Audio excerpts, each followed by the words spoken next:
Right, well, welcome to another how-to video. You have to excuse the pitter-patter sound on the roof. That's actually the rain, but I can't do much about that. Right, now, tonight, I'm going to do another how-to video. However, technically it's already one I've already done. Which, if you remember, last year, I did a how-to video on how to put real coal in the tenders. As you can see, this is the B1 from Hornby, which now has a load of real coal. That is the beauty of the removable plastic stuff, so you can put your own load in. Sweet. However, in this how-to video, I will not be showing you how to put real coal in the tenders.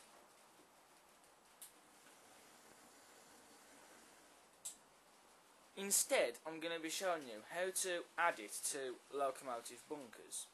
It can be done. And to prove it, here are two locomotives I've done already.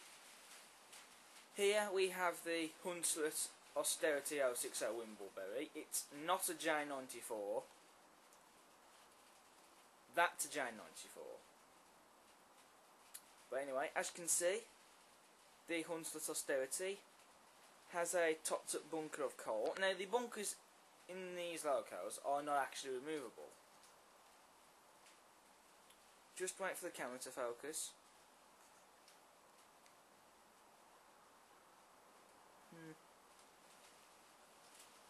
Well, that's the best it can get into. But it does have a... In fact, actually...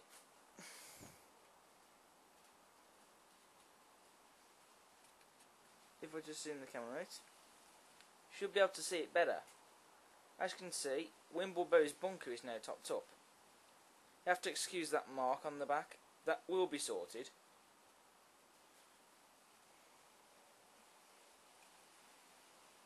And also we have the J94. As you can see, which... oh. Sorry about that. As you can see, it does have some real coal put in it. Not much, but only some, as you can see. So there are two locomotives I've done already. Now I will be showing you putting real coal in the bunkers, but I'll be using two locomotives of different sizes. Firstly, there's the Ginty from Batman, as you can see.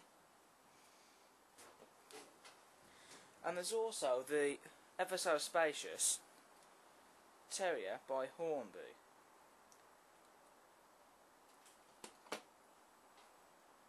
Right, now let's get started. So we will start with the Terrier. Now we will be using fine coal for this, obviously. As you can see. Yep, there we go. That's much better. So we'll just be putting fine stuff on here for obvious reasons. Although you could have it topped up if you wanted to, which I probably will. But anyway. Right, so what you need to do in this... well, what you need to do is... I was going to say what to do in this bit then. Anyway, what you need to do is get your PVA glue and a small brush. In fact, we'll bring the locomotive into shop more. In fact, it would help if we moved the Ginty for a start. And lower the camera a bit more. Right, so dab your brush in the glue and just very gently apply it to the coal. Now I don't actually have a tray with me today, but it can still be done like this. Okay, so you only need a little bit of glue like that. So now you need the tub of real stuff. Right, so I'll get the Ginty way out of shot now. Move the Terrier over a bit, in fact. Move that over, there we go. Right, so now we're going to need to choose the finer stuff that we have as possible. You know, something like that lump, for instance. There you are. I know what you're thinking, I should be using a spoon for this, but I can use my fingers. But here's something that you can do that's useful. Right, well I'm back and I've got a cheap plastic bowl that looks like a top hat turned upside down. And a spoon, but I will not be using this to put the coal in the bunker, because what you can do is scoop out the smallest lumps and put that into the bowl. And then what you can do is, well, it's not all the lumps in there are small, I will give it that, but there are a majority of them that are small. And just put them in.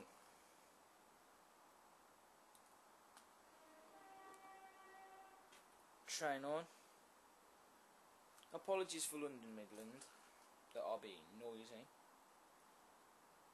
You will have to be a bit more careful though when you come to doing these bunkers, because they're very small they are. In fact, this is probably why you don't see any of the bunkers with removable coal, and we have yet to see it. So, Hornby and Batman, if you are watching this, next, do give us engines that have removable coal in the bunkers. So, but well, apologies for that, I got interrupted then, but anyway. So the bunker is now done on the Terrier.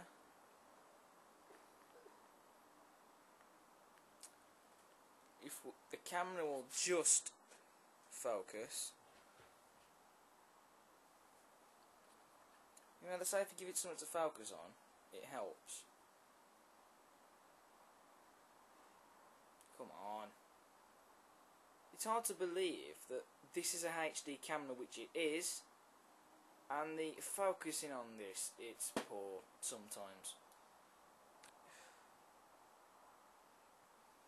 Now, this is not going to focus.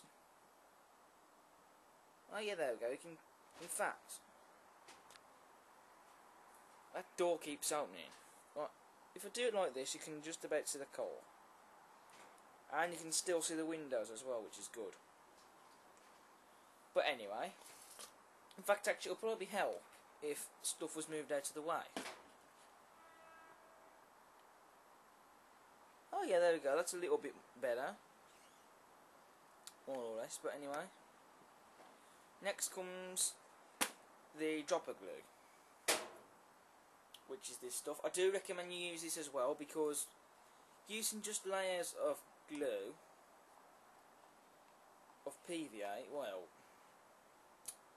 it's not going to be very good, is it? Because it might not come out right. But anyway, you only need a little bit for this, because be warned, the glue could run down the bunker. There we go, just do it like that, as gently as ever.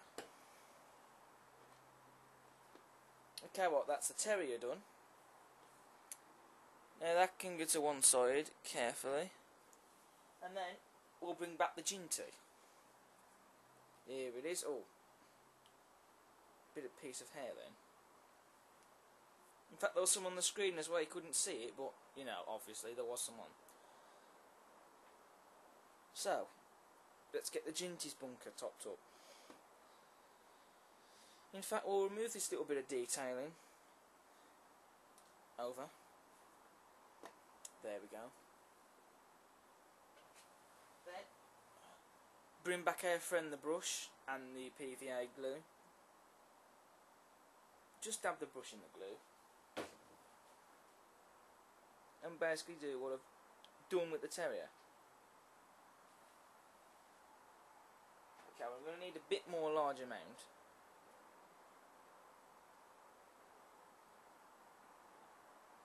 There we go.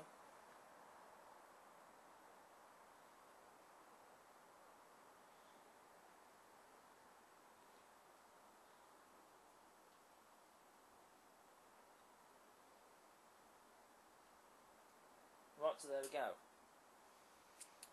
Now we don't really need to use the bowl and the spoon for this. I only did it for the Terrier to make it easier. But you know, what's good about the bowl is that you can throw it away later. But so you can just pick out any lumps really, even if they're large. just carefully put them in.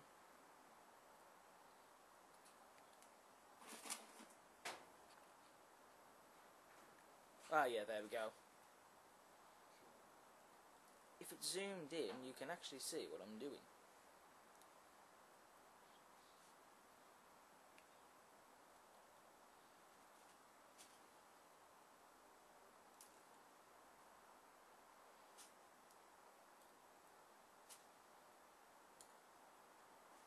And this is something I will just point out, that putting real coal in locomotives that don't have it won't be done as often.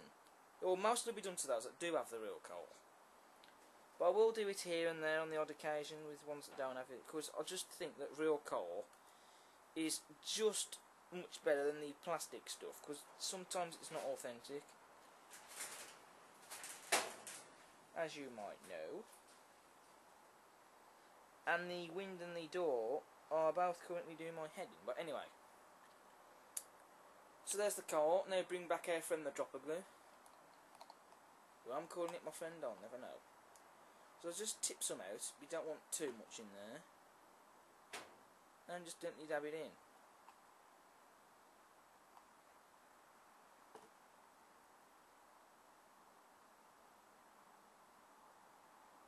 It's important you don't rush this, because as I've said before in the Class 20 project vid, rushing isn't taking pride in your work. And that's basically it, really.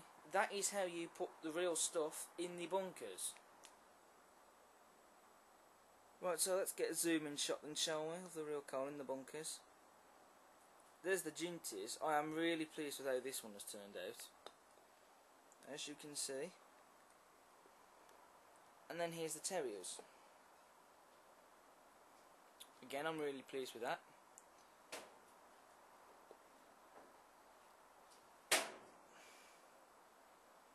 So there we have it. How to put real coal in bunkers. Thank you for watching, and I shall see you next time.